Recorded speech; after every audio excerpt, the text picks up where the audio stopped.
Hello, everybody, and welcome to another Life Engineering live broadcast. This is I think it's our fourth. Is it our third or our fourth? I can't remember. 3, 4, I think it's our third.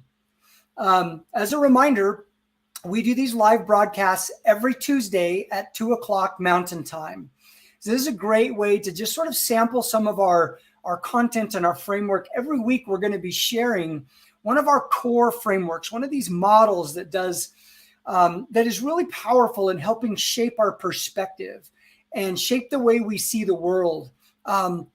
These models and these frameworks add clarity to how we understand our own lives, how we understand the lives of those around us. And I'm especially excited about the framework that we're going to share with you today. Let me go ahead and share my screen with you so you'll be able to see. All right. So just by way of a quick reminder, when we first got together, we talked about this idea of how important energy is to performance.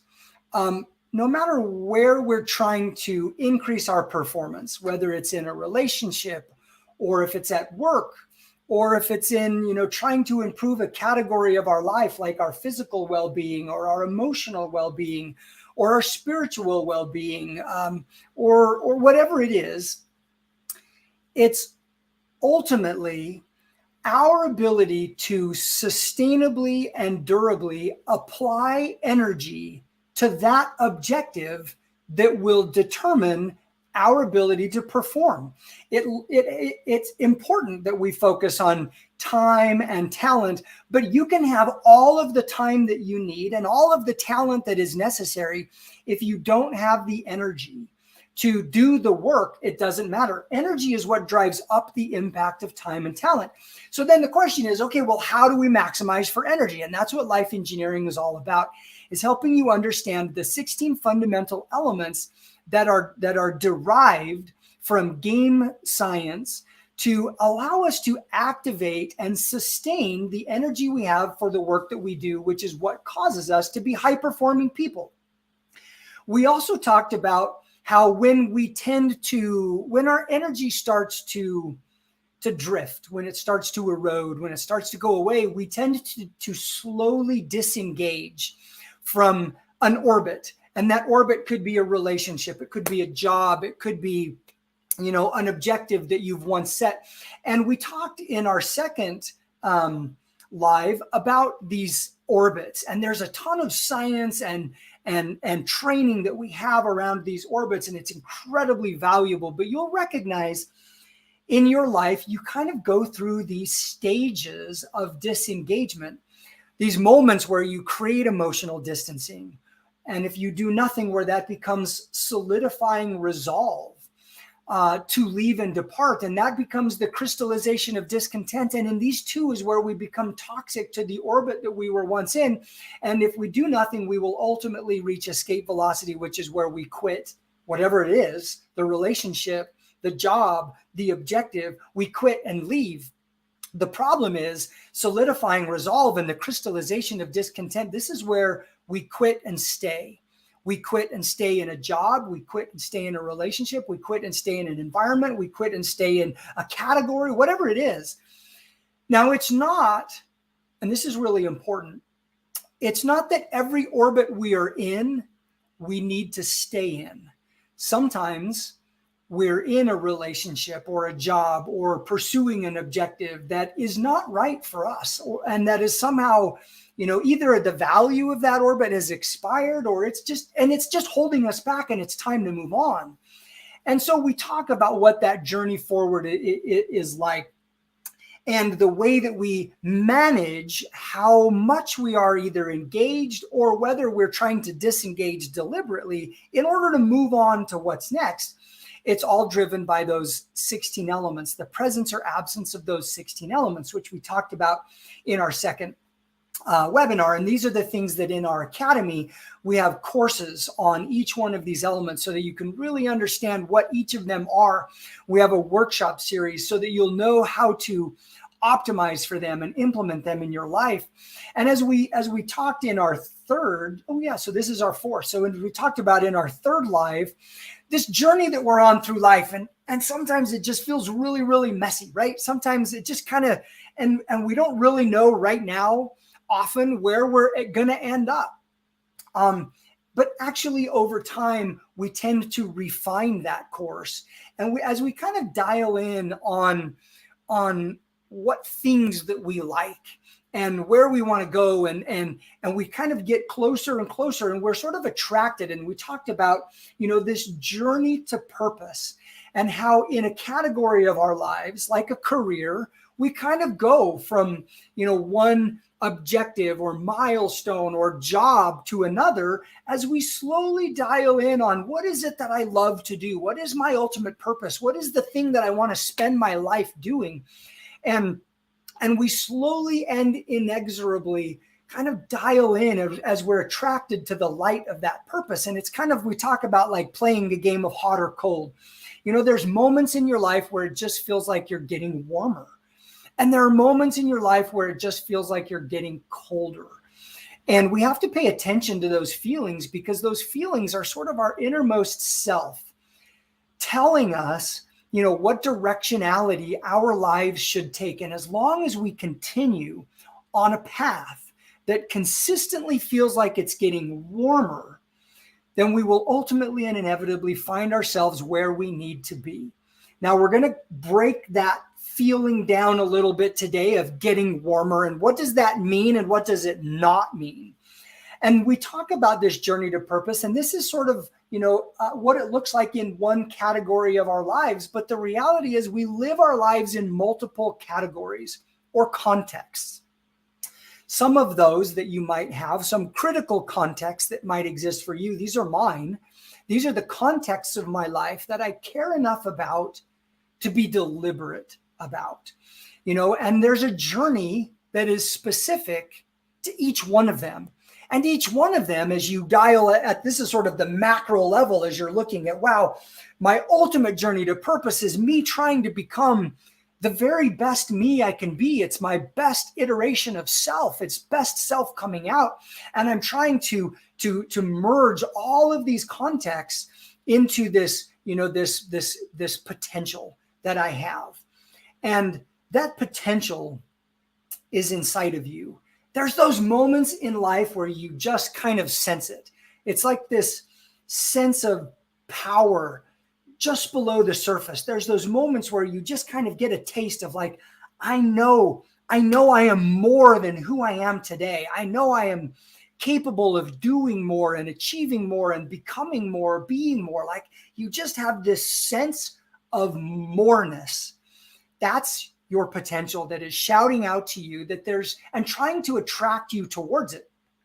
Now, this is that macro journey. And as you dial in, you start to notice that in each one of these sort of pivot points are the orbits. And that's where we recognize, the need to be able to know, I'm not yet done with this objective. I need to still achieve it. And so I need to re-engage until I do. And then I give myself permission to move on. Or maybe it's that an orbit has expired and now it's time to move to the next step, because one of the fastest ways people stall in their journey through life is that they linger over long in an orbit, even after the value of that orbit has expired. And that's because it takes strength, it takes courage, it takes a certain special something to step out into the darkness, outside of the orbit of the known, and to enter into the orbit of the unknown. And that can be really, really hard. And it's our ability to do that ultimately determines how far in this journey that we go. Well, we can actually dial in even one step closer than the orbit model. And that's what we're going to talk about today. Today, we talk about the engagement cycle. Now, the engagement cycle is the emotional architecture of every journey. Now, I challenge you, if you can concoct in your mind a journey after seeing this where you don't think this applies, I want you to message me, to post in the comments, because I propose that you'll find that this architecture exists in every journey that you've ever been on and in every journey that you're about to go on. Now, let me explain what this journey is. So, we talk a lot about energy and how there's moments in our life where we have lots and lots of energy. I tend to live on an energy high all the time because I just have energy and enthusiasm for life.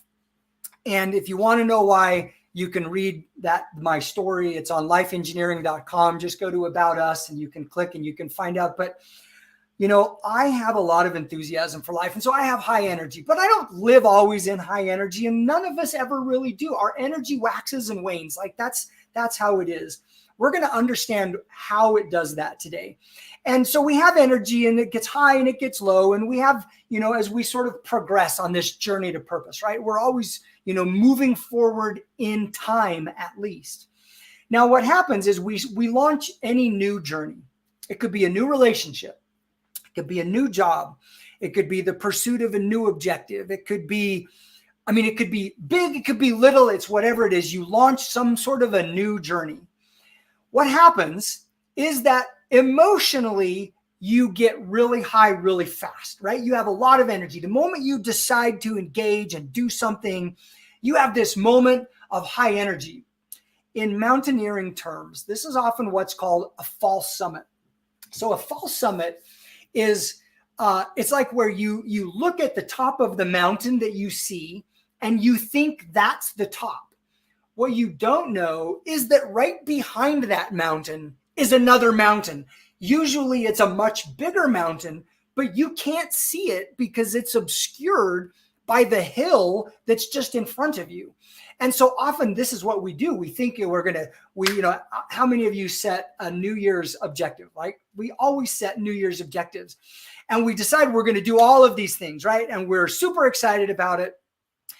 And I'm going to write a book. I'm going to, start a blog. I'm going to write in my journal. I'm going to work out. Whatever it is. And we have this sort of expectation of how hard it's going to be and what that's going to look like. And so we get really high energy.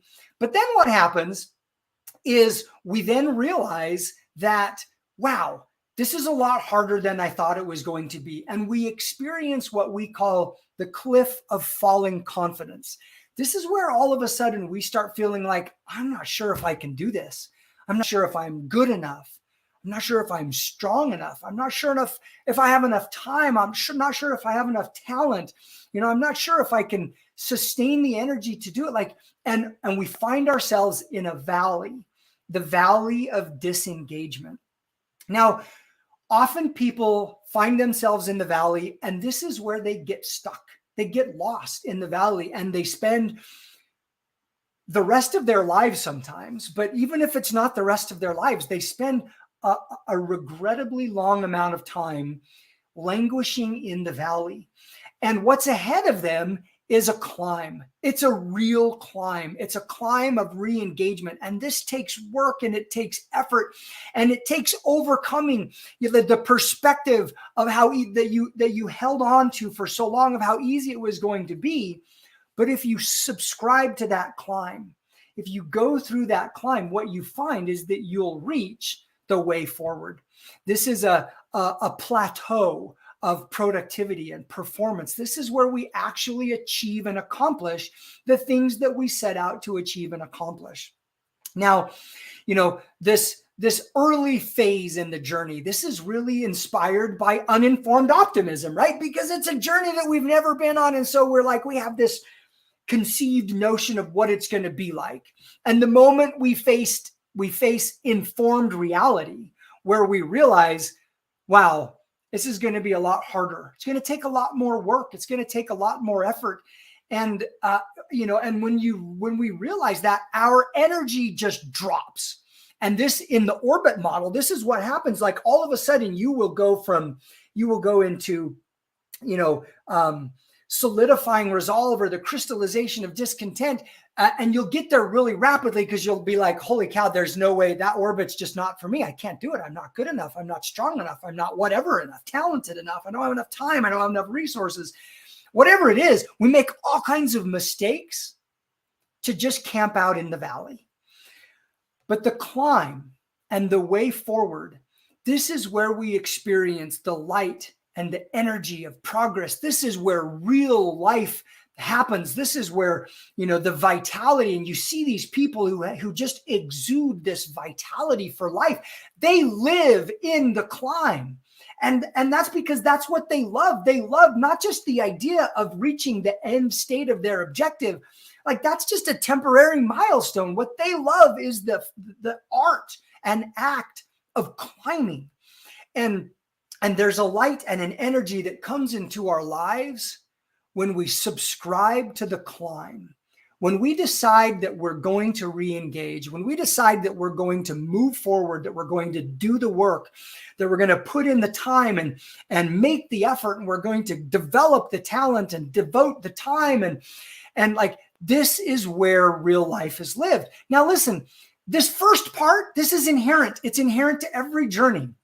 I'm going to take you right now through a number of journeys so that you can kind of see how this actually manifests itself in very, very common everyday experiences in our lives. This is inherent, but this is optional. This is what separates the achievers from the people who never end up achieving, the people who just set an objective and then quit, and then set an objective and quit, and never really go anywhere in their life. So let's talk about what this looks like, in a very real world context. So raise your hand if you're married. You'll probably experience this. So in marriage, you have this launch, right, of a relationship. It's like true love. And you think, oh my gosh, this is going to be amazing. And you're on your honeymoon. You're like, oh, she's only going to spend money the way I spend money. She's only going to want to do the things that I want to do. She's going to want to eat all the foods I want to eat. She's going to want to shop the way I want to shop. Like, we have this expectation of what it's going to be like. And what comes next is the rest of your life. And it's not that bad, actually, but it gets here. Like, every relationship will ultimately find themselves in the valley. And here's where you have a choice. You can choose to languish in the valley and never improve the relationship, or that's where you quit and stay, or you can quit and leave. And you have people who will go through these relationship after relationship after relationship, because every time they find themselves in the valley of a relationship, they quit and leave. But what's ahead of you is this opportunity to change, to progress, to climb, and to find the way forward. And this is where the real light and energy lives. This is where the real progress, this is where we change who we are. Now, listen, of course, I know that there are relationships that we shouldn't stay in. And of course, I know that those are ones that we need to escape and move on so that we can engage in a relationship that we should really be in. But when you find yourself in the valley in a relationship, whether it's with a spouse or a peer, a coworker, whatever it is, ask yourself if you would benefit from the climb, or if you are trying to escape just because it's really hard. So this happens in marriage. Now, this also happens, by the way, with kids. I have 7 kids. I've experienced this 7 times. And everybody that has kids experiences this. So what happens is you have a baby and you're like, oh my gosh, my baby is perfect. And that's true for quite a while until all of a sudden something happens, and it's called teenagehood. And when they get to teenagers, you sometimes find yourself thinking, what have I done? And what have I signed up for? And what am I going to do about this? And you have a choice when you end up having teenagers. And this also can happen in the terrible 2s or 3s or 4s or 5s or whenever it really hits. But you have a choice. Do you quit and stay in the relationship because they're your child and you have to, but you've stopped working on the relationship? Or do you subscribe to the climb? Do you put in the work? Do you make the sacrifice and make the effort and subscribe to improving the relationship? Because guess what happens? just like in a marriage, right? In a marriage, your expectations normalize over time and the relationship matures. And as the relationship matures, because you mature and your partner matures, you're able to go and move forward. The same thing is true with our kids. Ultimately, our expectations normalize and our relationship matures, and we can find ourselves with this powerful, meaningful relationship. And I'll tell you, the relationship I have with my teenagers are the richest relationships of my life. They are absolutely fantastic. We experience this with our kids, and we have to sign up. We have to be the type of people who, when we find ourselves in the valley, are those who subscribe to the way forward. Now, this is also, by the way, the way your kids feel about you. You probably felt this way about your parents. So you're born, right? And our kids think, oh my gosh, my parents know everything. And then what happens? You become a teenager, and all of a sudden you're like, my parents don't know anything. I hate my parents. They don't get me. They're born in the dark ages. Like, they don't understand my generation. And you have all of these reasons in your mind. In the orbit, we talk about this emotional distancing, right? You start to generate this narrative. You have all of these reasons in your mind to unsubscribe from the relationship. You find yourself in the valley and you decide you're just going to quit. You can't quit and leave, although some people try to, some people do. But most people in this scenario, they quit and stay. And that's because the parents aren't working and they're not working. But if both people work through that process, those expectations that teenagers have of their parents can normalize, and you can find the way forward and have these rich and rewarding, long-lasting relationships. Now, this happens with employees. I'm sure if you have ever worked anywhere, you've experienced this. And if you're a manager, by the way, I know your employees have experienced this. So you start a new company, right? And you think, oh my gosh, I've made it. This is going to be the best job ever. My boss is only going to tell funny jokes. No one's ever going to cook fish in the break room. Like, this is going to be the best job ever. And what happens? Ultimately and inevitably, you will ask yourself the question, what am I doing here? And if you have employees or people, if you're a leader in any capacity, I can tell you that the people you lead will experience this journey. They will come on and they will be like, let's go. And they'll be full of energy. And they'll be at the false summit of exaggerated expectations. And they will fall off the cliff of falling confidence, because it is inevitable. It's inherent. It's the emotional architecture of every journey. And when they do, they will find themselves in the valley of disengagement. In the orbital model, again, this is where they either quit and leave or they quit and stay. You might be experiencing this right now. You might be in the valley of disengagement in your job. And you have to ask yourself if you're here, what am I going to do? Am I going to quit and leave? And sometimes that's the right thing. Or am I going to stay?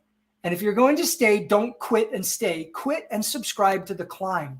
Go through that work. Make the progress. Like, all of the good outcomes in life and the only outcomes in life come when we actually re-engage with the climb and find the way forward.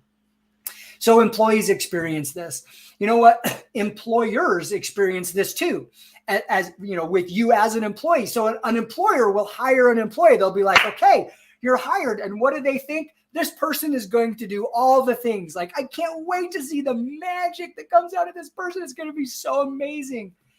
And then what happens? Well, there's some point in time where the employer is going to be like, where are all the things? Because our expectations, it's not our fault. It's a human nature thing.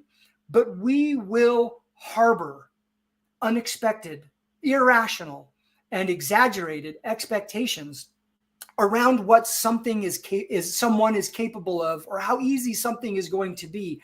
And so ultimately, like, we can expect this. And the beautiful thing about knowing this model is that once you understand the emotional architecture of every journey, you can predict it. And in the academy, we talk about, well, what can you do when you predict it? How do you solve for it and optimize for it? But employers will do that. And employers will either do one of two things. They'll either terminate the employee, or they will just stop investing in the employee and they just let them quit and stay. instead of signing up for the progress and investing in that person and going through the effort to help that person become the best person that they can become. You know, we also see this in our day. So we wake up in the morning and we think, today I'm going to do all the things. And then what happens? It's 12 o'clock and it's like, where are all the things? And you have a decision to make in that moment, because we experience this on a macro level. We experience it on a micro level. You have this decision to make when it's 12 o'clock or 1 o'clock or 2 o'clock or, 2:30, where you have to decide, what am I going to do with the rest of my day? Am I going to subscribe to the climb ahead? Or am I going to quit and stay? And that's what really determines what you will achieve and be successful at in life. We also see this over long things like our career, our goals, our projects. We'll start a career, and we'll think it's going to be easy. We'll start a project, we'll set a goal, and we think it's going to be easy, and it's not. It's not. You're going to have exaggerated expectations. And once you kind of get a certain degree, you're going to realize that was a false summit and the real climb is yet to come. And you're going to be tempted to just stay in the valley. Gartner, which is an analyst firm, they studied this in technology, where they tried to study the way technology kind of moves through the market. And what they found is that the start of any new technology, sort of enters about this low level of emotion. And then very quickly, it reaches what they call the peak of inflated expectations. Think of Google Glasses, for instance. You remember Google Glasses? Like, Google Glasses were going to change the world. I was going to be able to look at my wife and know what she was thinking. I was going to be able to look at the landscape and have all this information at my finger. Like, it was going to be amazing. And what happened? Well, that technology, as every technology does, as it goes through this cycle, hits a trough of disillusionment.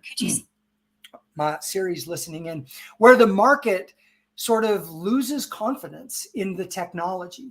Now, as expectations normalize around the technology, and as the technology matures, the technology goes through what's called the slope of enlightenment, and ultimately what Gardner calls the plateau of productivity. And every technology goes through this process, because this is the emotional architecture of every journey. Now, it's interesting. We see this in market activity. You look at the 1938 recession, and what do you see? You see the exact same pattern of emotional activity, because the markets are just a macro of our emotions. Same thing with the 2008 recession. Right? You hit this peak and you go into this trough and you get the slope and the plateau, and then it happens all over again, right? Because this is not a one-time event. This just stacks over and over and over. So what this means, and one more illustration. One of my favorite authors, his name is Seth Godin. He wrote a book, and the entire book, it's a tiny book, very short, easy read. It's called The Dip. He wrote an entire book about what we call the valley. He calls it the dip. And here's what he said. The dip is where success happens. If you haven't already realized it, the dip is the secret to your success.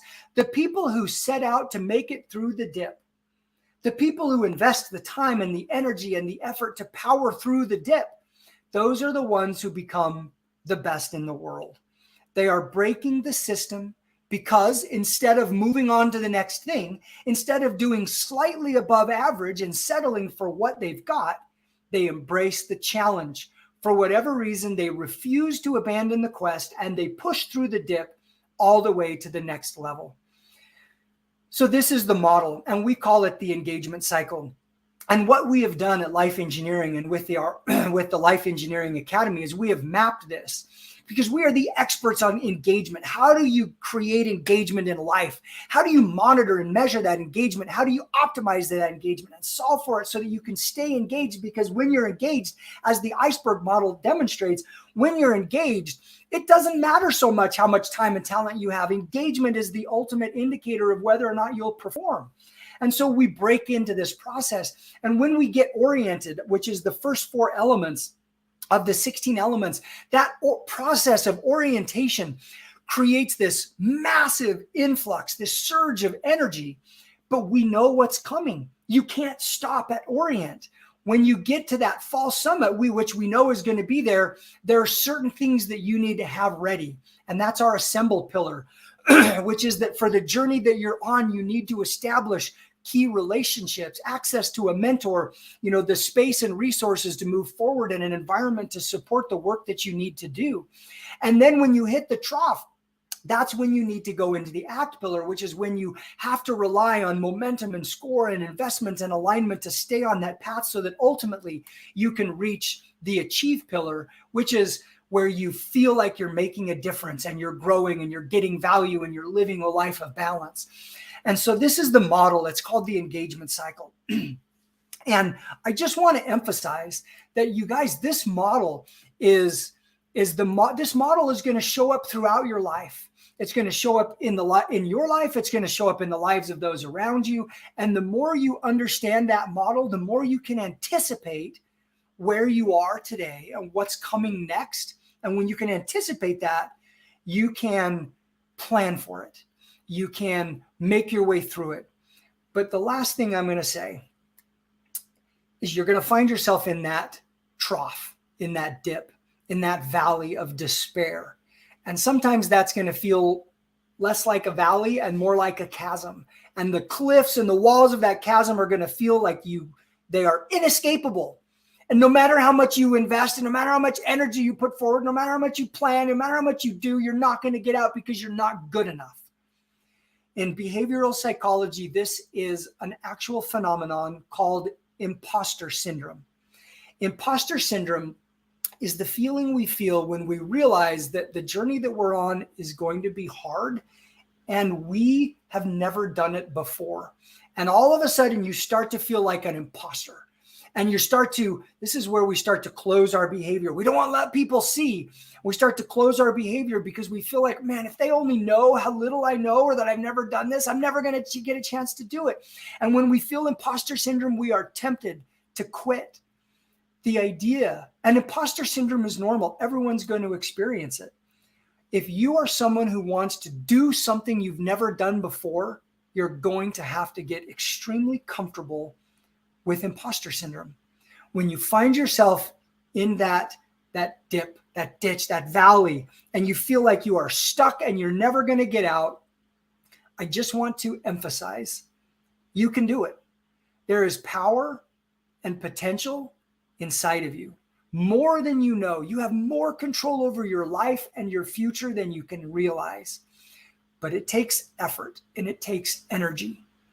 And when you sustain the application of that energy over enough time and you sign up for that journey, no matter how hard it's going to be, when you subscribe to that journey, you will find yourself at increasingly new heights where the vista and grand panorama of life open up to you.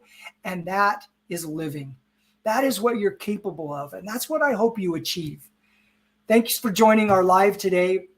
We're excited to have you part of our journey. We'd love to invite you to come and get a membership at lifeengineering.com. Join our subscription, get access to the academy and the tools and the resources and the workshops and the trainings that we offer you to help you move forward and power through your journey on life.